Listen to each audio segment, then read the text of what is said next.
विपक्ष की दो सबसे बड़ी पार्टियों का मोदी सरकार को बड़ा समर्थन। ऐसे मौके बहुत कम देखने को मिलते हैं। सरकार के विरोधी खेमे के नेताओं की तरफ से सरकार के अगुवा यानी प्रधानमंत्री को खुलकर समर्थन और धन्यवाद दिया जाता है, लेकिन लोकतंत्र की यही खूबी है।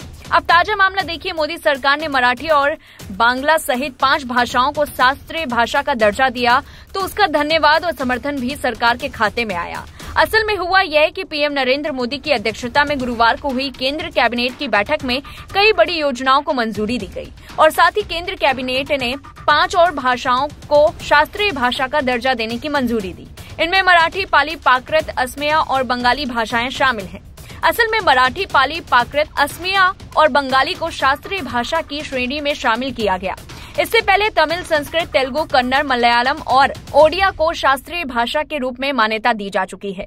भारत सरकार ने 12 अक्टूबर 2004 को शास्त्रीय भाषाओं के रूप में भाषाओं की एक नई श्रेणी बनाने का फैसला किया था, जिसके तहत तमिल को शास्त्रीय भाषा घोषित किया गया था।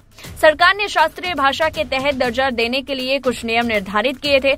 इसके अलावा कैबिनेट की बैठक में तमिलनाडु के लिए भी कुछ ऐलान हुए, तो सीएम स्टालिन की तरफ से भी धन्यवाद आ गया। बैठक में चेन्नई मेट्रो रेल परियोजना के दूसरे चरण के तहत 3 गलियारों के निर्माण के प्रस्ताव को मंजूरी दे दी। परियोजना की लागत 63,246 करोड़ रुपए होगी और इसे 2027 तक पूरा करने की योजना है। दूसरे चरण के पूरी तरह से शुरू होने के साथ ही चेन्नई शहर में कुल 173 किलोमीटर का मेट्रो रेल नेटवर्क होगा। फैसले के बाद स्टालिन ने सोशल मीडिया और इसके लिए पीएम मोदी को धन्यवाद दिया। वहीं पश्चिम बंगाल की सीएम ममता बनर्जी ने लिखा कि खुशी है कि बांग्ला को आखिरकार भारत सरकार ने शास्त्रीय भाषा का दर्जा तो दे दिया।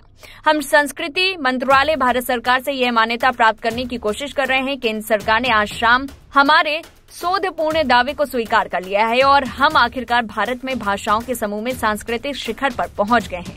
कैबिनेट के इस फैसले पर पीएम ने भी खुशी जताई। उन्होंने मराठी, बांग्ला और असमिया सहित 5 भाषाओं को शास्त्रीय भाषा का दर्जा दिए जाने पर खुशी जताई और कहा कि उनके नेतृत्व वाली सरकार क्षेत्रीय भाषाओं को लोकप्रिय बनाने की अपनी प्रतिबद्धता पर अटूट रही है। पीएम मोदी ने इन फैसले पर प्रसन्नता व्यक्त करते हुए कई सिलसिलेवार पोस्ट किए और सभी भाषाओं की प्रशंसा भी की। बता दें कि केंद्र सरकार ने मराठी, पाली, प्राकृत, असमिया और बांग्ली भाषा को शास्त्रीय भाषा का दर्जा दिया। इसके साथ ही अब 11 शास्त्रीय भाषाएं हो जाएंगी। ये दर्जा दिए जाने के कई नियम हैं।